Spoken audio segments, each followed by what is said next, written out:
Hello and welcome to the Majlis, Ready for Europe, Radio Liberties Current Affairs podcast focusing on Central Asia. I am Mohammed Tahir, the host of the Majlis and Ready for Europe, Radio Liberties media manager for South and Central Asia here in Washington, D.C.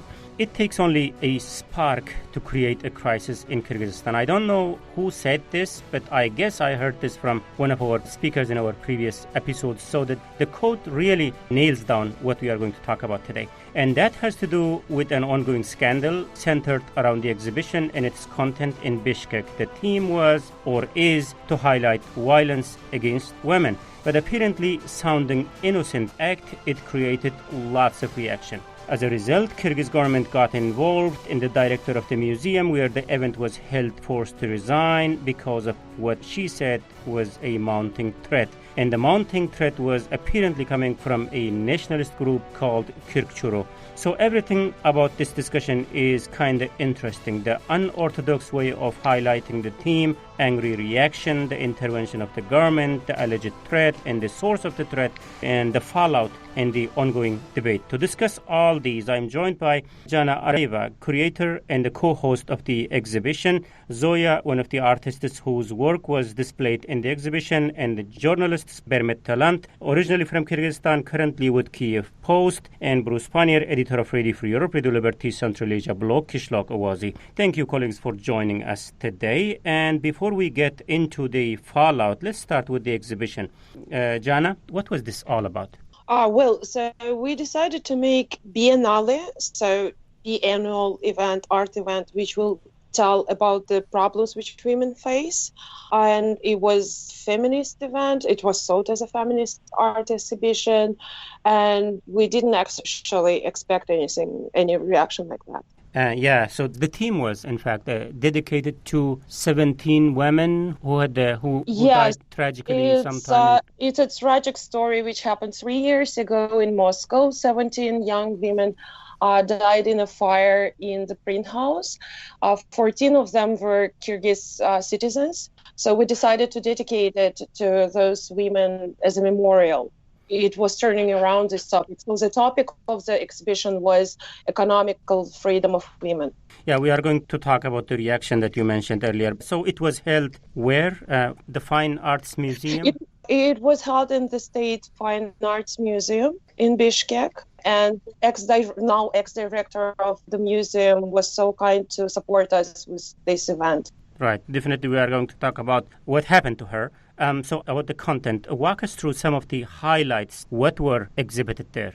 So we had over 40 exhibits from 22 countries around the world.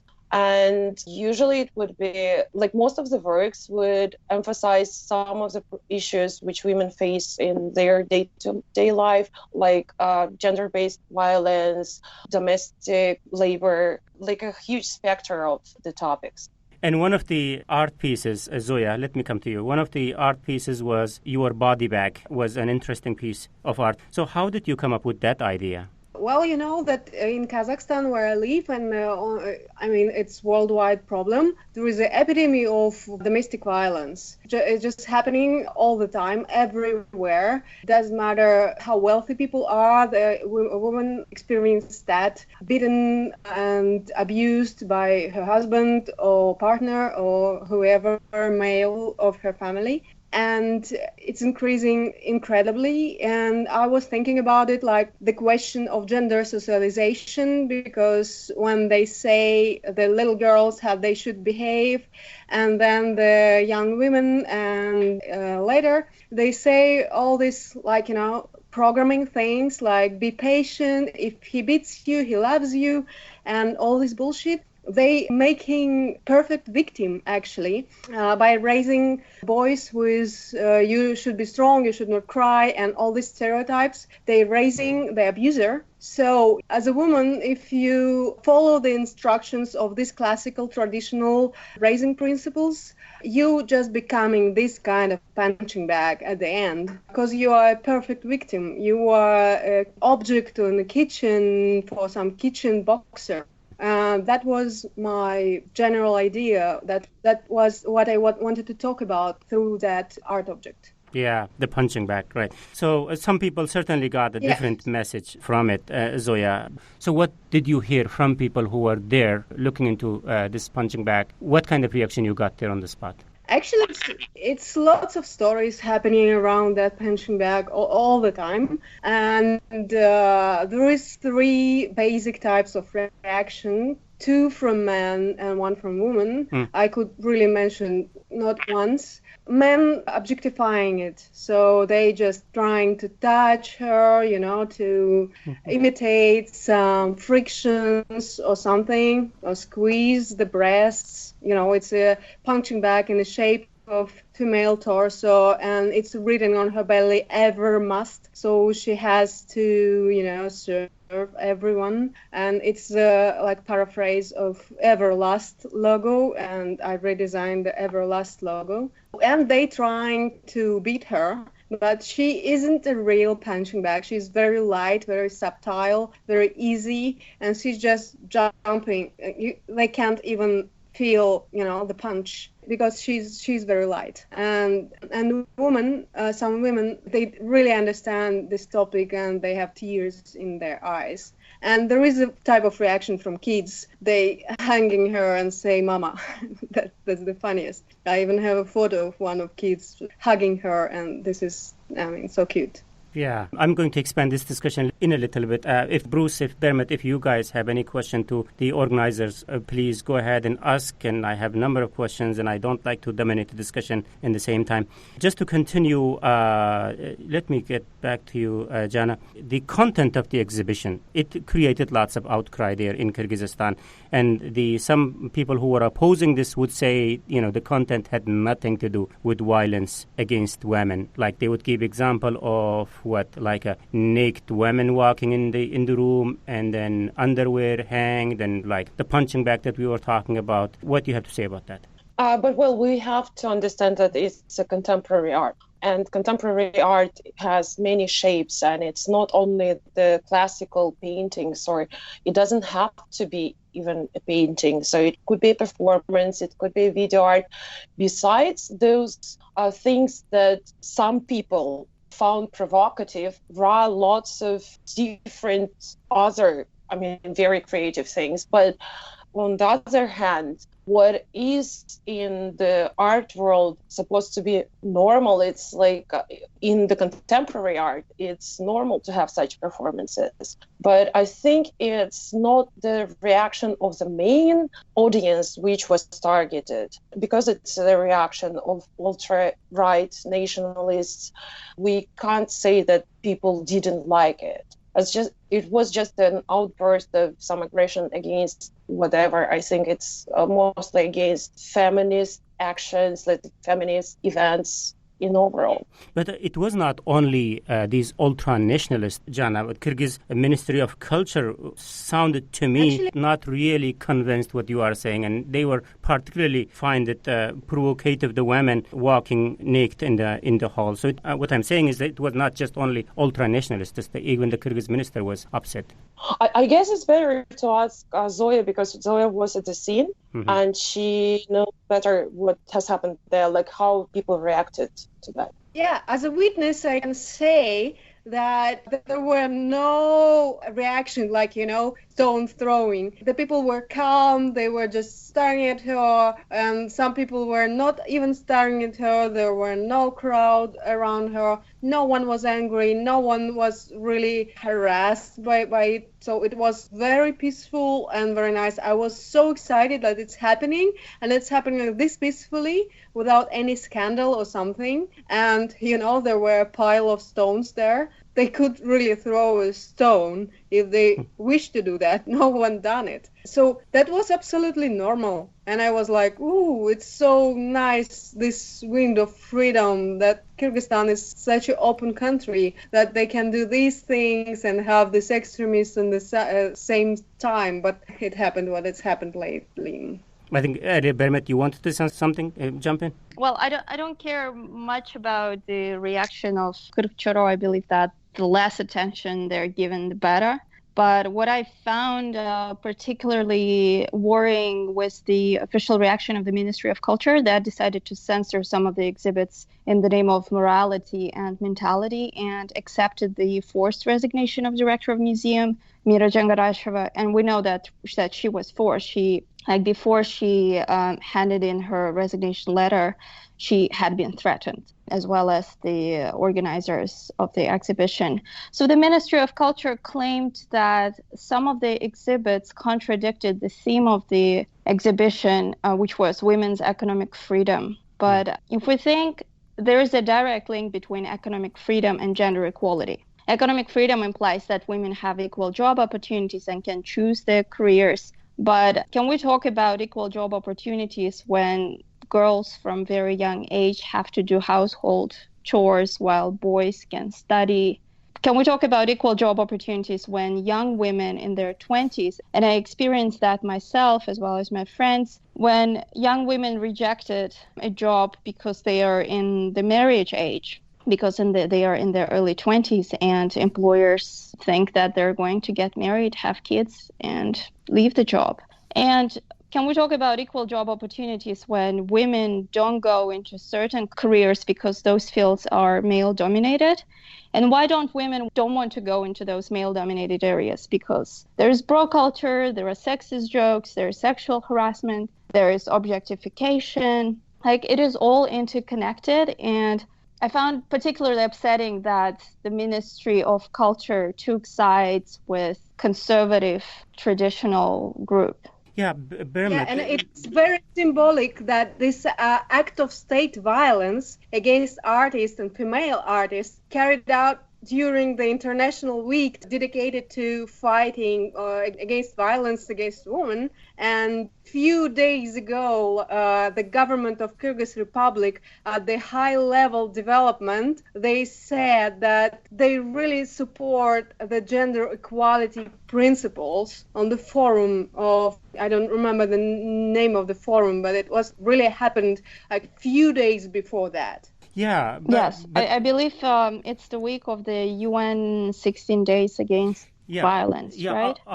Yes, that's what I'm talking about. All is fine. But since we don't have a voice from the opposite camp here, so I have to play devil's advocate in this discussion. So I guess that they have no problem talking about economic inequality, economic freedom. I mean, the people who are opposing to this. Because the economic inequality is a topic. We are having this discussion everywhere around the world. But what they say is the problem is the way this message is conveyed.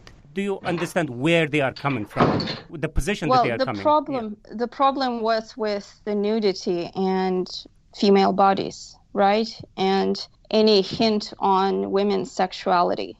Like one of the exhibits that was also banned along with Zoya's work and Julie's performance was an exhibit with women's underwear that was hanging along with other items of clothes. I view it as an attempt to police women's bodies and, again, shame women for their bodies. This is what we see. Why you think so, Bermet? Why you got this message from this reaction? Oh, I think that it's becoming an annual tradition in Kyrgyzstan to sort of attack and threaten feminists every year. Like last year, we talked about Zere, who came under fire for appearing in a bra in her music video. This year, we have Feminnale for exposing women's bodies and nudity. It all comes to the shame, like women are ashamed of their bodies. Like, as you remember, a couple of years ago, again, there was a scandal with the daughter of former President Almazbek Atambayev, Aliya Shagieva, who posted a photo of herself breastfeeding her child. And people found it shameful that she was showing a little bit of her breast. It all comes down to the general oppression of the topic of sex. Like the sexuality education in schools is not encouraged. There's just no public discourse on the topics of sex. Okay, Bruce, I want you also jump in here in the discussion. Especially, I'm trying to, as I said, highlight the feelings that the opposing party is expressing on this topic. I was talking about earlier the position that they are coming from, the sensitivities that they are expressing. What's problematic here from their point of view? Well, at first, I understand where you're coming from, Mr. Tahir. I wouldn't want to be in your shoes and trying to be the devil's advocate here. I have a hard time with this anyway because, of course, I was an art student when I was in college. And a lot of art, you got the idea that it made a statement. It made people think about things that were going to happen or happening around them. And that was the whole point of doing it. I mean, there would be even termed shock art. It was supposed to shake you up and get you to think about things differently than you were used to thinking about that.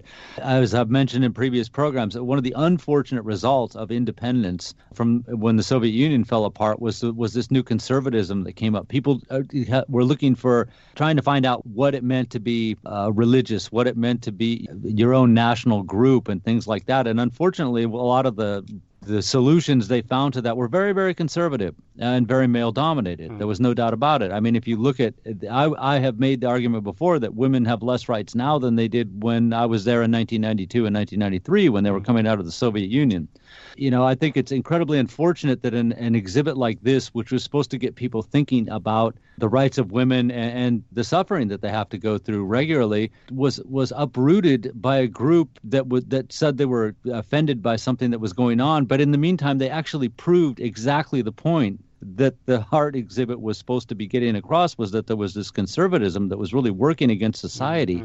And they fed right into that. And as some people are going to object to some kinds of art and some people are going to approve of it, but that government officials went along with that was very, very disturbing to me. Art is art. There's all kinds of different kinds of art, and I think it's up to people if they don't like something. I wasn't a big fan of Impressionists. I never liked Picasso and all that kind of stuff. I don't go to the exhibits, right? That's my choice. I won't go to the exhibits. Other people like it. I understand it. That's fine. So this brings me, Bruce, this brings me to another question, then maybe it's open to everyone. So did this event contribute to the cause in a positive way? Yeah, I think that it's actually like this outburst of aggression has raised lots of questions which we have to answer, because now even the members of parliament, like yesterday, we have a female member of parliament, Nikitenko. She made a really great speech about how we tend to neglect women's problems. And once we have such an exhibition where women tell about their problems, the reaction is actually not normal, or the reaction is too aggressive. And also ex-president Rosa Otunbayeva has spoken, and lots of people have spoken about it. And now we have ongoing flash mobs and we have hashtags and lots of people are talking about this. So it actually worked out quite well. At least we raised those questions. Thank you, Jana. But counter-argument to your optimistic interpretation about the outcome of this event, whether this advanced your cause in any way, would be to say that the ultra-nationalist groups got even more emboldened, given the fact that they got into the cultural ministry, secured a meeting with the minister and high-level officials, and get the minister react in their favor, ultimately got some of your exhibits censored, and also got the director of the Fine Arts Museum fired. So there is definitely two sides to this story when it comes to the success of this event in advancing your cause. So what I'm trying to say is this exhibition went beyond just creating a discussion in the country, which seems to be your argument in terms of success, which brings me to my next point. So one of the striking comments I was reading in the director's statement, now the former director, explaining reasons behind her resignation, was that she said she was threatened, and she was clearly talking about the ultra-nationalist group Kyrgyzstan. And of course, this is not the first time we are hearing about this group. They appeared in a number of other occasions. So let's continue the Majlis podcast talking about this and many other questions very shortly.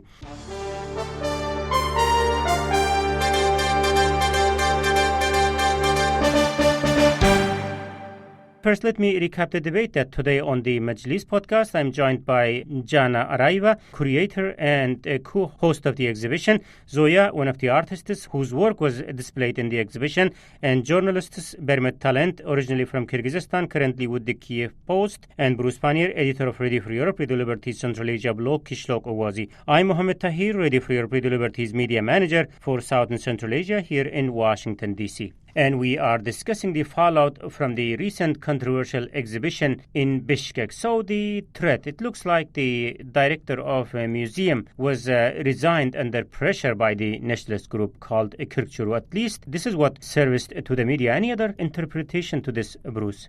No, I don't see how you can see any other interpretation of that at all. I mean, clearly she was threatened and she was pressured and she was moved out.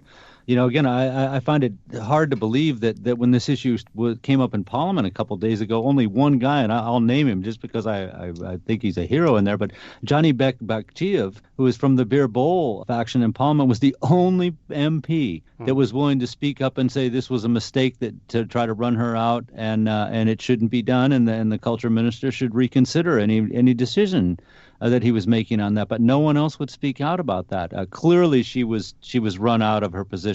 Clearly, it was unfair. You know, this was an art exhibit. It was a legitimate art exhibit with a statement, and it was endorsed by the UN. You know, it had backing of the UNDP. So I don't know how you can target one person and say that we're gonna fire you because we hold you ultimately responsible for all this. They knew what the art exhibit was about. They knew it was coming. It's shown in other places. Zoya, correct me if I'm wrong, but wasn't it in Kazakhstan just last year? Zoya, the punching bag, was it exhibited in Kazakhstan last year? I think it was the first one. No, this was yeah. It was exhibited 3 times in Kazakhstan and 2 times in Germany. Because I created this artwork in 2017, and the first exhibition taken place in Almaty, then in Astana, then in Almaty again, then in Germany 2 times, one after another. So now we are talking about Zoya. Let me and one of the exhibitions were held by our government, actually. Okay. So now here we are talking about this threat to the director, as she says, and it's of course originates from the exhibition. So what kind of threats did you get in Kazakhstan when you exhibited that? Me? Yeah. No, there were one. Actually, he's very famous. I don't call his name for now. He was drunk on the opening and he bit me this puncture bag so hardly that I needed to repair it.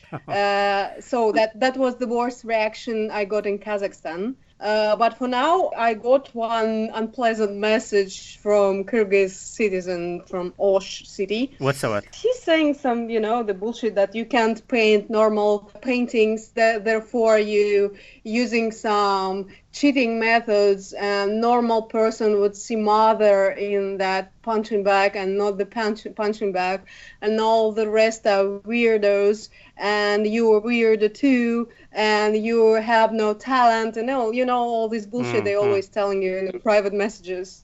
Jana, what kind of reaction you got? Reaction or retaliation, whatever the nature of that is, because you and Zoya and all the other members were the backbone of this exhibition. I didn't get any reaction because I was only in the narrative part, the concept of the thing. But I think that my colleague Altin Kapalova had lots of threats through the. Can you talk about the nature of those? Can you talk about the nature of those threats that you are talking about, please? Well, usually, the threats we get during such outbursts from people, and I'm not sure that those people who are threatening are actually real people. I have a feeling they're actually like trolls. I can talk about the reaction we got in March, after the 8th of March. It was usually something like, we're gonna kill you, we're gonna rape you, something like lots of things about raping. So those threats never came true, right? And it was just a threat, and no physical action was taken as a result of those threats. After 8th of March, I got lots of threats, and actually we reported them to police. But those people, the accounts didn't seem very real. Okay. But I don't know about other people. Like, I mean, I cannot say about the threats other people got. That was my... Okay, so Bermet, as I was saying earlier, one of the comments of the now ex-director of the Fine Art Museum, in which she says something in the line of Kyrgyzstan's influence. She says she was surprised to find out that the group was in fact running the ministry or the country. I guess her comments were to highlight the growing influence of this group in the country. Anything to add into this? Well, the Ministry of Culture said that the decision was made independently, but I believe that it sends a clear positive signal to groups like Kyrgyzstan or anyone who has the same views on women. And in a broader context, the attack on Feminnale is not only an attack on women or on this particular art exhibition or on artists, it's also an attack on Kyrgyzstan's freedom of expression and very much cherished freedom that we're very proud of in the region. Last year, I wrote a story for Culver Journal about 3 female art curators that have been driving sort of transformation of Bishkek into a contemporary art hub in Central Asia. And over the last few years, the popularity of cultural events and art events has been growing in Bishkek, and the National Museum of Fine Arts. I mean, when I was growing up, it was hard to imagine queues to get into the National Museum of Fine Arts, but now we see international exhibitions like Feminnale being hosted. There was a big event, Night at the Museum, which has grown into a massive annual art festival that takes place around the city now. There is a Sanbai Center, there are privately run art galleries, there is Ololo House that has an art studio. So Bishkek has a thriving art scene, I would say. And I was told that artists from the neighboring countries like Uzbekistan or Tajikistan have praised this freedom of expression in Kyrgyzstan. And I don't know, maybe Zoya can attest. So it's really disheartening to see that the Ministry of Culture that is supposed to support and develop the art and the museums and the galleries actually resorted to a very arbitrary decision to censor. And I forgot to mention that contemporary art in Bishkek is a very female-dominated sector, in my opinion, because in November 2018, it was last year, Bishkek hosted the first Central Asian Forum of Art Managers. And out of 60 attendees from all 5 countries in the regions, they were all curators running state museums and art galleries. Only 3 were men. And I think it says a lot about the state of contemporary art and art in general in the region. Right. Bruce, coming back into this influence of Kyrgyzstan, I mean, again, the junction in which their influence might play some role, like the statement or the decision or whatever came out from the Cultural Ministry of Kyrgyzstan about this specific exhibition was followed by a meeting with the Kyrgyzstan activists and the minister, correct? So what does it tell you about the influence of this group? And again, as I was talking about, and this is not the first time we heard their name in Kyrgyzstan. No, sadly, it's fairly clear that they have some connections with people in the government. You know, I don't know if they're being used as a tool or if there are people in the government who are just sympathetic to their kind of views. But, you know, this group, it shouldn't be allowed to do many of the things that it does do. And yet it's tolerated. At most, they get a very light warning for this kind of stuff. But as you said, they even get to meet, you know, after having orchestrated this whole thing and threatened. Certainly, you know, if it wasn't someone from that group, it certainly... These threats were certainly something that group approved of, you know, and that they would be welcomed into ministries and able to meet with officials without receiving really a stern lecture instead. That's what they, you know, that what they should be told is that this is a country where everyone's equal, you know, and while you're welcome to your views, certainly threats are not permitted. That's far beyond the pale. We're willing to listen to your... Yeah, and actually, I have a list. I have a list of constitution points, articles where they violated. If you want, I can read it. Go ahead. Okay. The actions, some of them are a little bit shortened, but I have exact number of article and paragraph, so you can check it. So according to Constitution of Kyrgyz Republic, the actions of religious groups aimed at inciting social discord are prohibited. Article 4, paragraph 5. The state and its bodies serve the whole society and not some part of it. Article 5, paragraph 1. No association or no individual has the right to appropriate power in the state. Article 5, paragraph 2. No one may be discriminated against on the basis of sex, political, or other beliefs. Yeah. Article 16, paragraph 2. The established right to freedom of thought and opinion is not subject to any restriction. Article 20, paragraph 5. Everyone has the right to liberty and security of person. Article 24, paragraph 1. Yeah. Everyone has the right to privacy, protection of honor and dignity. Article 29, paragraph 1. And the Constitution explicitly prohibits the promotion of national, ethnic, racial, religious hatred, gender or other social superiority, Right. calling for discrimination, Right. hostility or violence. Right. Article 31, paragraph 4. And everyone is guaranteed freedom of all types of creativity. Article 49, paragraph 1. And the state only supports the traditions that do not infringe on human rights and freedoms. Article 37, paragraph 1. So you see the amount, and Yeah. it's not all. Yeah, it's not completed list. Definitely. I mean, I don't have this article in front of me, so I really don't have the tool to counter what you are saying, and I'm sure you are saying what the Constitution says. But there is other aspect of life, other reality on the ground. Jana, yes, Constitution is on your side, and I'm sure majority of people are on your side, but there are people who are also not with you on this. So what I'm thinking is, do you think you are not ahead of your time in doing all these things the way you do it? Well, there should be, saying that we are ahead of the time is not right, because it's actually the time. Because when else should we act? Like, we cannot wait for women's rights to be accepted until, for next 10 years. We already have, really bad situation in our country and in the region. I don't speak only about Central Asia. I speak about all the post-Soviet countries and, main part of the world. And if we wait now, we will lose precious time. And it's not about, so as Bruce said, and I really strongly agree with him, if you don't like impressionists, you just don't go to their exhibitions. And if you don't like contemporary art, if you don't like feministic art, you don't mess with it. You just say, okay, we have all equal rights.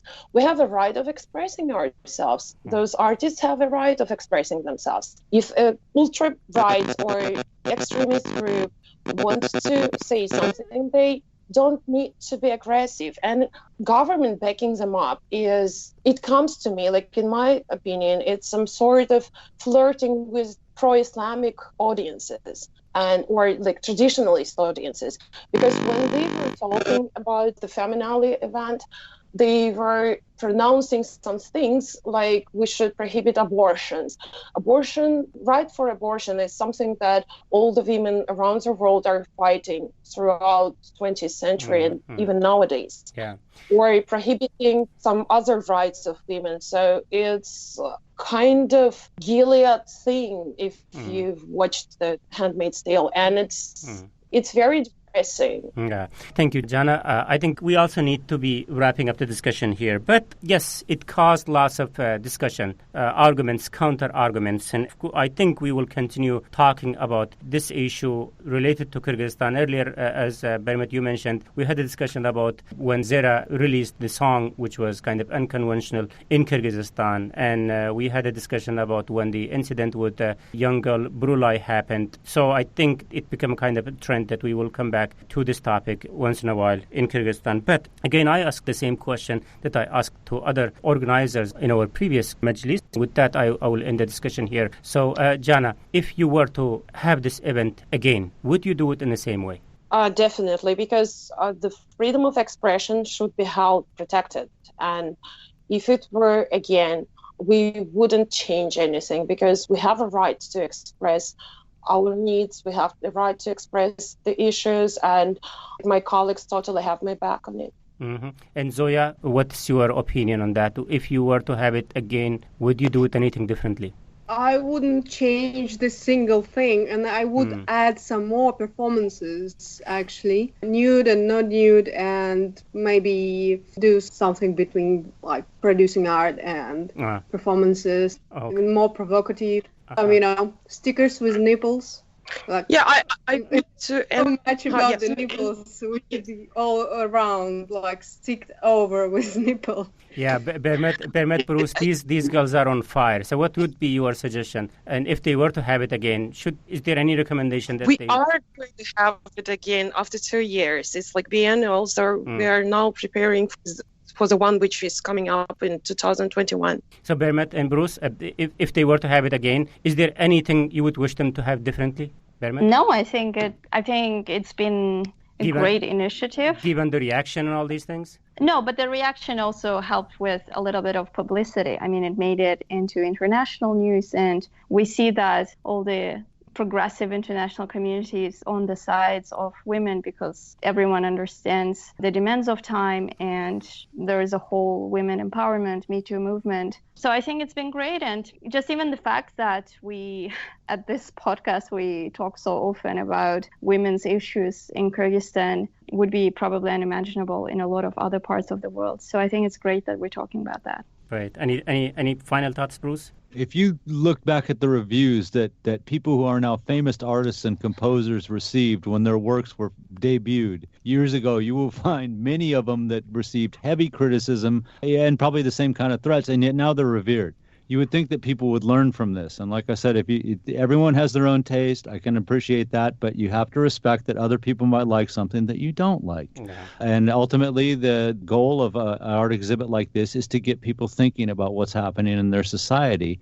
And if you don't believe in that, then at least consider for a moment that other people do believe in that. Yeah. Okay. Thank you. With this, unfortunately, we have to end this episode of the discussion. Thank you very much, Bruce Pannier, editor of Radio Free Europe, Radio Liberty Central Asia blog, Kishlock Owazi. Big thanks goes to Jana Araiva, creator and co-host of the exhibit in Bishkek, Zoya, one of the artists whose work was displayed in the exhibit, and Bermet Talent, originally from Kyrgyzstan, a journalist, currently works with Kiev Post. Thank you very much, colleagues, for your time and thoughts today. Thank you. Thank you. And this is it from me, Mohammed Tahir, Radio Free Europe, Radio Liberty's media manager for South and Central Asia. Please join us next week. Until then, bye-bye.